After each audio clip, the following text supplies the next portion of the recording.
and welcome back to Talk of Alabama. Right now, I'm on the stunning grounds of the Birmingham Botanical Gardens, and here's a little secret, it's my first time here.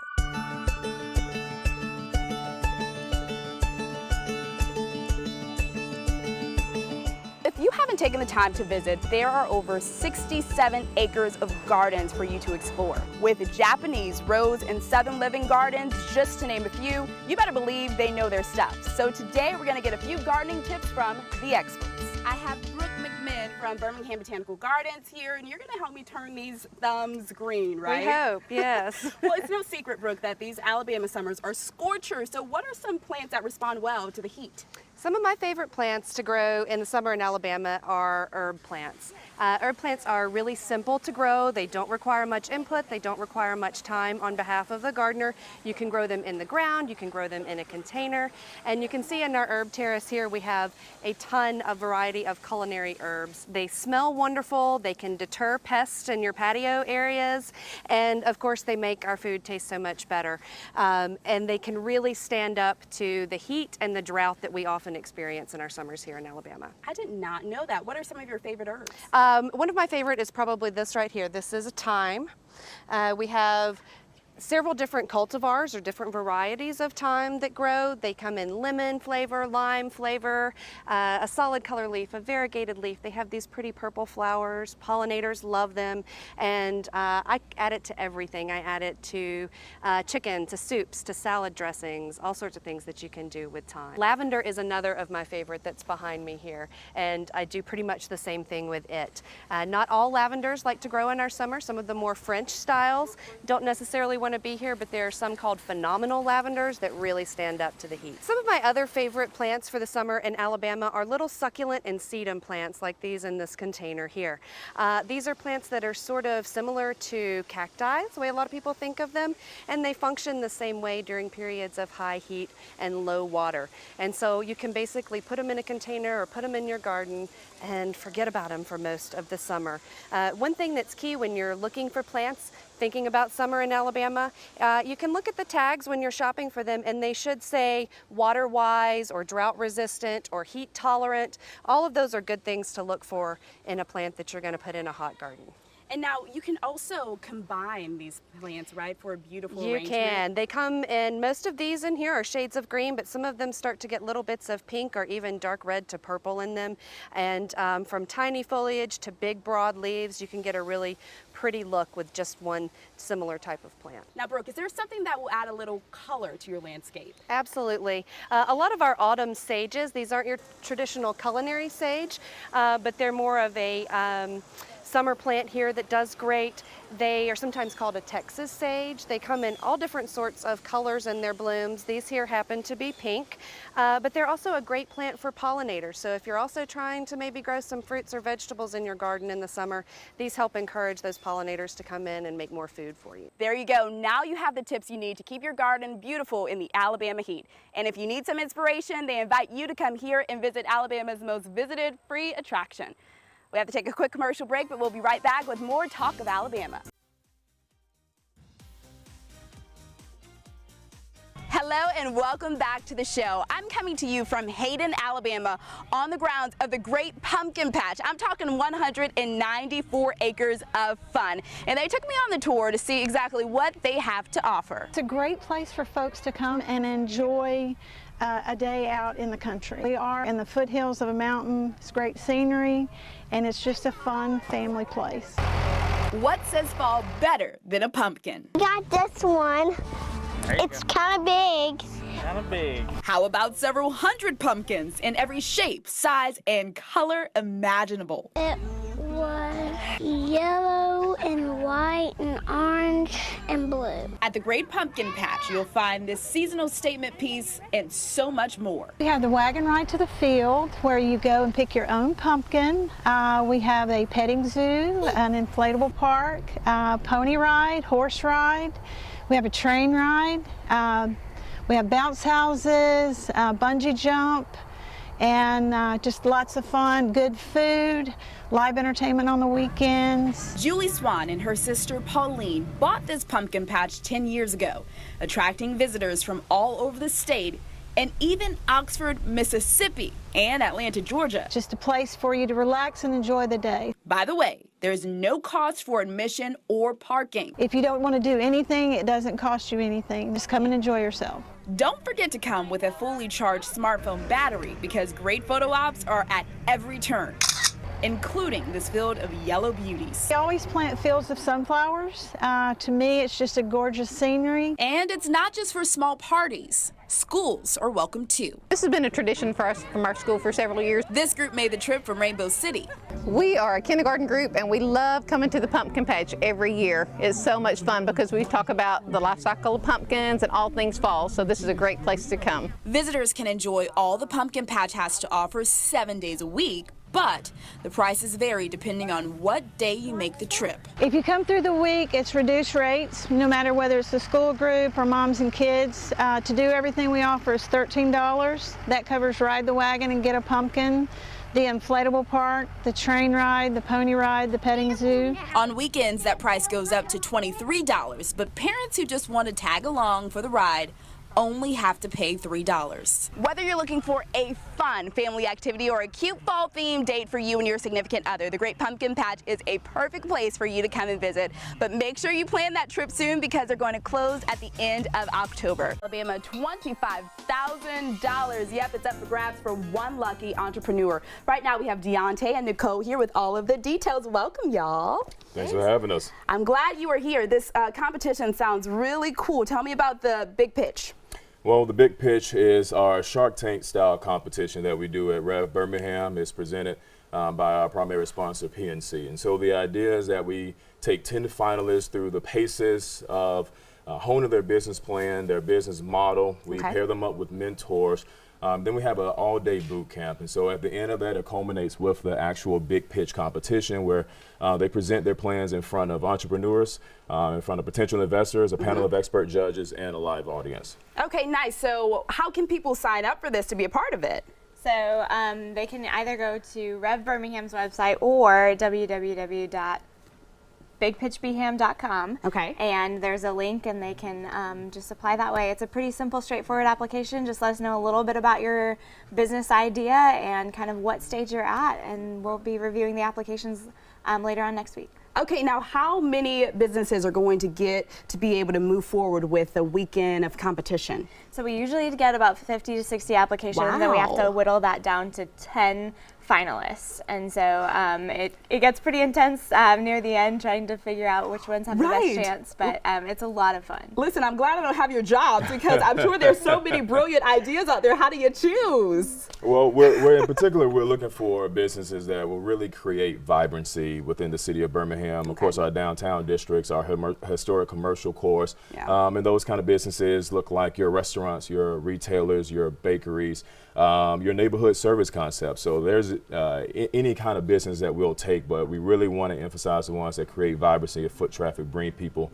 back to the city. Absolutely. Now, I have to say, downtown is amazing. It's so alive with energy and different businesses and just this artistic vibe it's sending off. I absolutely love it because I'm new to town, so I'm exploring it like, you know, like a visitor. And so I absolutely love it. But people who've lived here for a long time, they're like, man, it hasn't always looked like this, you know? We've been working on this, but, you know, right now it's really paying off. Now, okay, I want you to talk about some of your success stories because this isn't the first year you've done it. Let's talk about a business who's gone through this process before and where they are now. Okay, so 2 years ago in 2014, our inaugural big pitch, Zebby Carney with Eugene's Hot Chicken with the bright red food truck. Yes! He was one of our very first big pitch finalists. And Wow. obviously he got a little bit of exposure from that, some great feedback and training through the boot camp days, got a lot of refining of his concept. His logo Wow. actually came out of the big pitch. No and way. some help from graphic designers, and then he was able to kind of move on and start testing that concept in pop-ups and restaurant takeovers, and Yeah, he's done really well for himself. He is fabulous. So I first met him at a food truck roundup in downtown Birmingham, and there was just this long line. I couldn't even talk to him for too long. And then he came on Talk of Alabama, and so we actually got to try the food. We loved it, right, Nicole? Loved it. It was so good. So we're fans. That's amazing. You could be like that, like Eugene's. Okay, so you were talking about working with graphic designers, and not only just with mentors. That's amazing. So the boot camp day, we really try to get everything that somebody would need as far as technical assistance. So we'll spend an hour with accountants, lawyers, graphic designers, marketing professionals, kind of going over their business plan and model with a fine-tooth comb, telling them like, well, if you're going to sell in this environment, you need to have these legal structures in place. Just doing everything that we can to protect them and build a solid foundation so that when they launch, they don't have to come back and address these problems later. Okay, fantastic. Guys, thank you so much for coming on the show, telling us about it. Thank you so much for having us. Real quick before we go to the break, when is it actually happening? Because I know you guys are looking for people to submit their applications by next Tuesday. Right. September 6th, which we talked about, is my birthday. Yes, happy birthday to you. September 6th, we will be closing the application process, and the actual competition will take place November 12th. Fabulous. Guys, thanks so much. And we'll have to keep in touch, see what comes out of this year. Thank you so much. Absolutely. Moving on to our first segment, wedding invitations can bring a lot of joy, but they can also cause some stress, right? From what to wear, who to bring, what's proper etiquette when it comes to going to a wedding, attending a wedding, or even being in a wedding. That's true. So today we thought we'd go over some do's and don'ts when it comes to proper wedding etiquette. So George is joining us for this, and we have Ashley from I Do Wedding Planning. Watch out for this one. He's trouble. Yes. You know I watch enough to know. Every Thursday. Okay, so we're actually going to play a little game. So we all have our little signs, and we're going to say whether it's a do or a don't. So Ashley, let's start with the wedding ceremony. Some people like to skip it and go straight to the reception. So, what do y'all think? Do or don't, y'all? The wedding, are you allowed? Are we saying what's allowed or what's etiquette? What do you think the answer is to the question? So would it be okay if you skipped the ceremony and just went straight to the reception? I say don't. I say don't. Okay. This to me would I'm be... the only do. I mean, you got to get some class, girl. Skip it, just go right to the party. Go right to the party. To me, this would be a Miss Manners no-no. Of course, ceremony is the reason we're all there, and we want you to celebrate that moment with your friends. So try to be on time. If you're late, give yourself an extra 30 minutes. If you have to, sneak in the back of the church, and then head over to the party. Yeah, there's nothing more awkward than someone walking in, you know, right before the bride. Yes, that is true. Yikes. But you know what? I feel like I have skipped weddings before and went to just the reception. In Greece, we send 2 invitations, one for the church and one for dinner. And the church usually is a small, but 50 people crowd. Yeah, that's what. Yeah, and then you go to dinner with 500 people. Okay, moving on to the next question. You have 1 year to send a gift. Is that yes or no from the time of the wedding? 1 year later. Okay, I'm gonna go with do.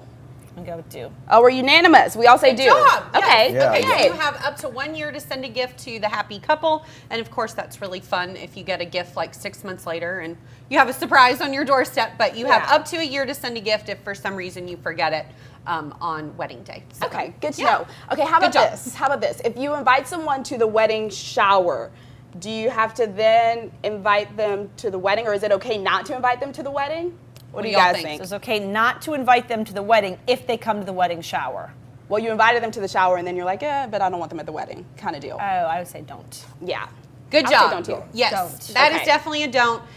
Showers, you definitely, if you invite people to shower, you want to extend them an invitation. The only time I would say this would be an exception is, say you're having like a very small wedding and that's sort of understood, or maybe a destination wedding, and family and friends sort of already understand that, but they want to throw you, you know, a shower to celebrate you because they're wonderful. I think that's totally fine, but just be sensitive to that. Next question. Are you obligated to bring a gift to the shower and the wedding? So do you have to buy 2 gifts? Shower gift, wedding gift?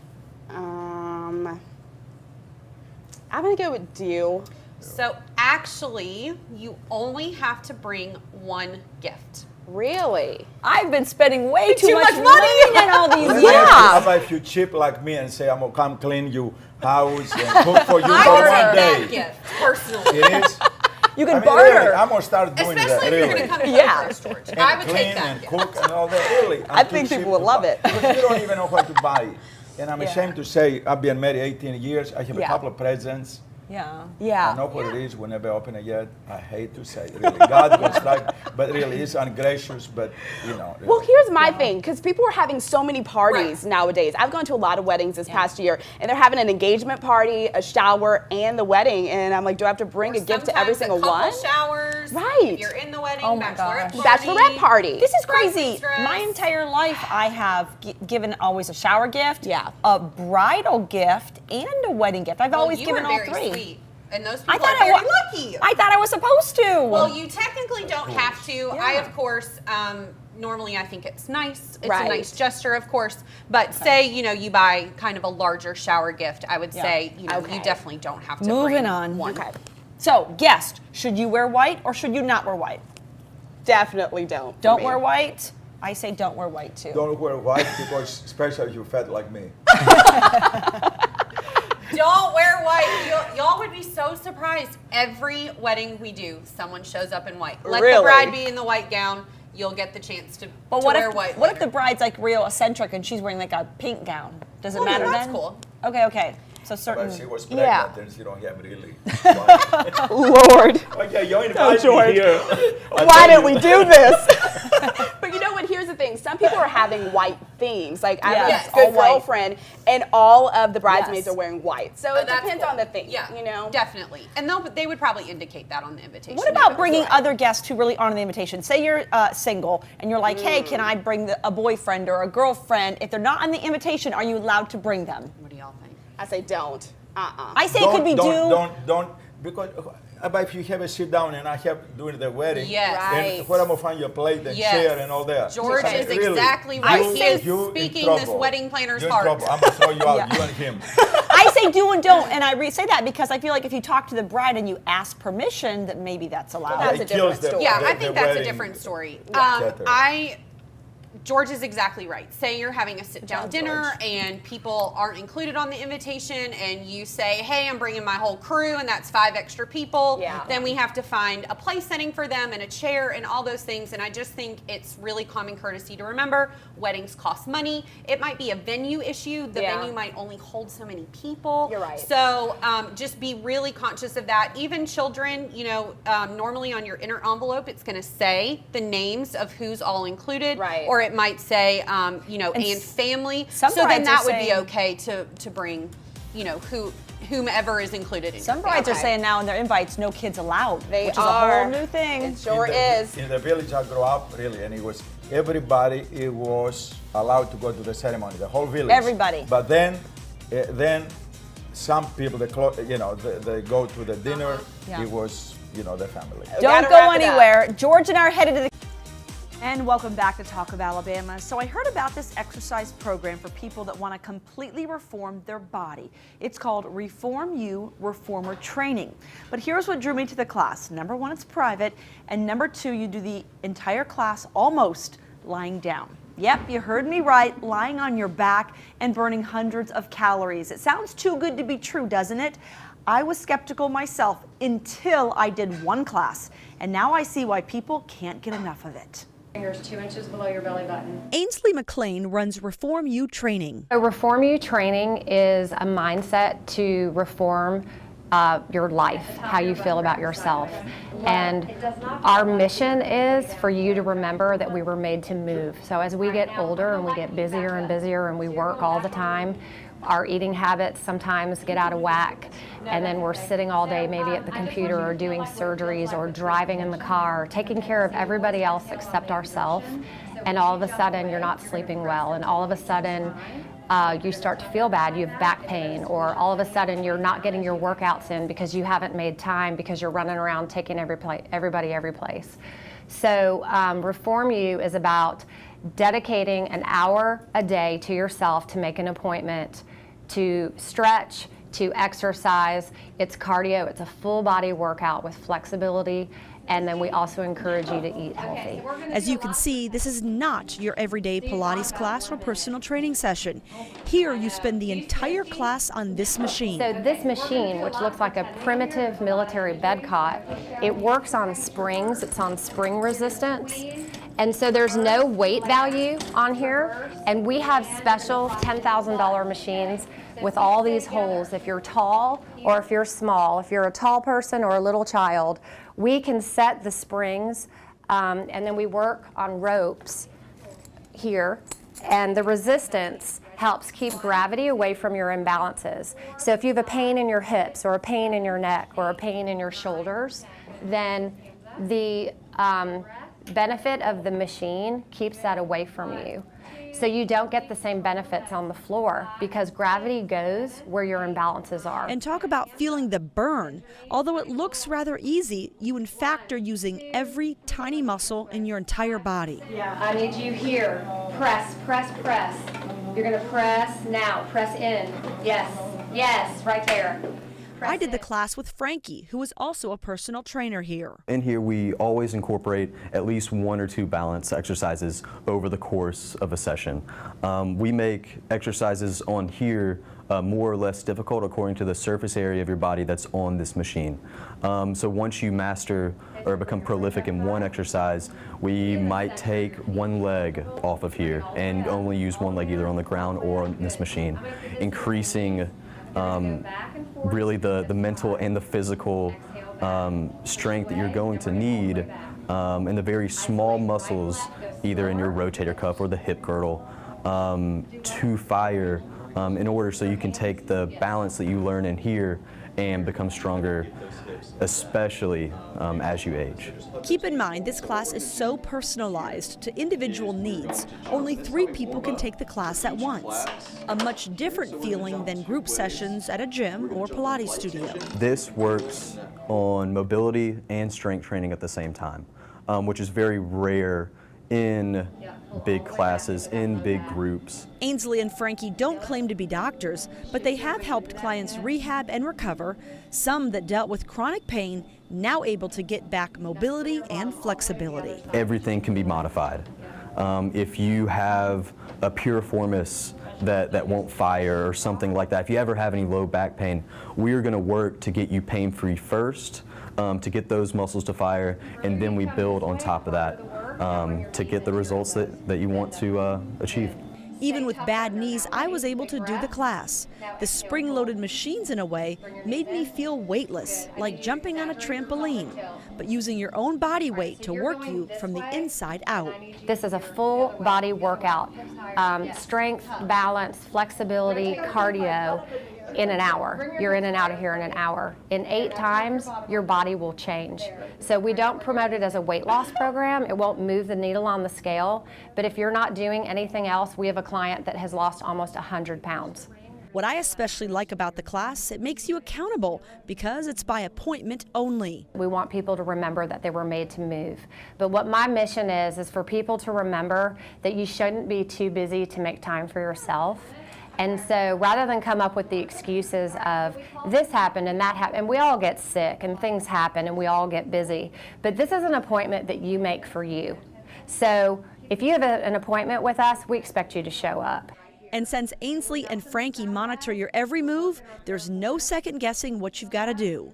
Pin your right elbow down and you're going to go low to high that way. Ainsley says it's safe to do these classes every day, but she really recommends skipping days in between to allow your muscles time to recover. The investment is this. If you join a club, clubs often have Pilates on the reformer, but it's extra. So if you pay $300 to go to 119 or Lifetime, it's a lot of money, but then it's extra for this. We don't have the gym, we're just this. So we don't have a membership or a contract, but it's $35 a person to do this, an hour, a class. Now, Frankie and Ainsley get to know you firsthand. They ask lots of questions about your background and about your history. to make sure that they're meeting your goals. If you've had injuries, anything like that, they want to know so they can customize your workout for your body. Again, this is a very intentionally controlled workout. You feel the burn, but you don't actually sweat at all. So you can do this on your lunch break and head back to the office. Now, for more information on their private and semi-private classes, Ainsley's email and phone number is listed on your screen, and so is Frankie's information. And guess what? The first class is free, so check it out. A special thanks to Ainsley for opening my eyes to this experience. And you know, I learned after doing it, when I researched it, Madonna and Pink and a million movie stars, Jennifer Aniston, swear by this class. So take it for what it's worth. It was pretty cool. When we come back, find out if you've got what it takes to complete the Vulcan Run. Stay with us.